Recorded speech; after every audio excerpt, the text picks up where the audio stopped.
Les Écritures commandent-elles cet abandon de soi, cet abandon de toutes ses facultés au Saint-Esprit? Ordonne-t-elle d'obéir au Saint-Esprit? Voici ce qu'il nous faut examiner. Tout d'abord, pour comprendre comment il se fait que tant de fidèles enfants de Dieu aient fait naufrage sur ce point.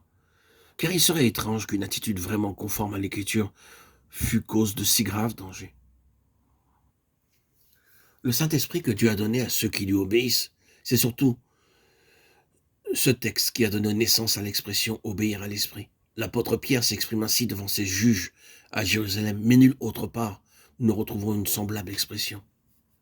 D'ailleurs, il faut relire tout ce passage pour arriver à une conclusion exacte. Nous devons obéir à Dieu, dit l'apôtre au Sanhédrin, car nous sommes témoins de ces choses, et aussi le Saint-Esprit que Dieu a donné à tous ceux qui lui obéissent. Acte 5, 29-32. L'apôtre veut dire qu'il faut obéir à l'Esprit, ou obéir à Dieu, ce qui s'accorderait avec les premiers mots du passage.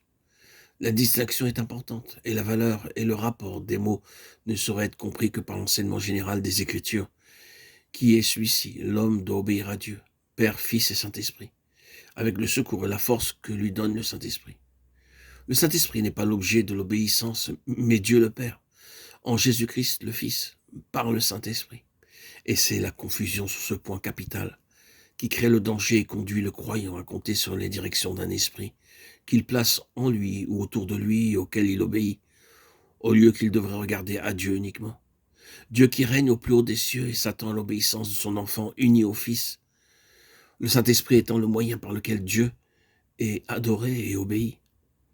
Toutefois, lors du baptême, le Saint-Esprit devient si présent pour le croyant, celui-ci a tellement le sentiment qu'une personne, une présence est toute proche de lui, que les autres personnes de la Trinité au ciel sont momentanément éclipsées.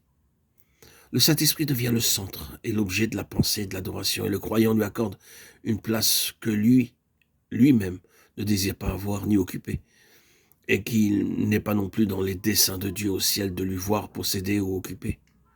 Il ne parlera pas de lui-même, dit le Seigneur, avant sa passion, en parlant de la descente du Saint-Esprit à la Pentecôte.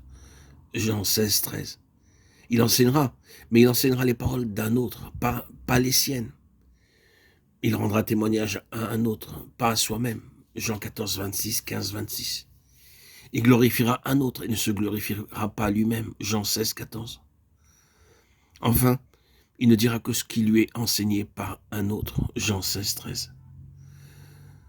Bref, toute son action consiste à conduire les âmes à Jésus pour qu'elles s'unissent au Fils et connaissent le Père qui est dans les cieux. Mais lui-même agit et travaille et demeure à l'arrière-plan.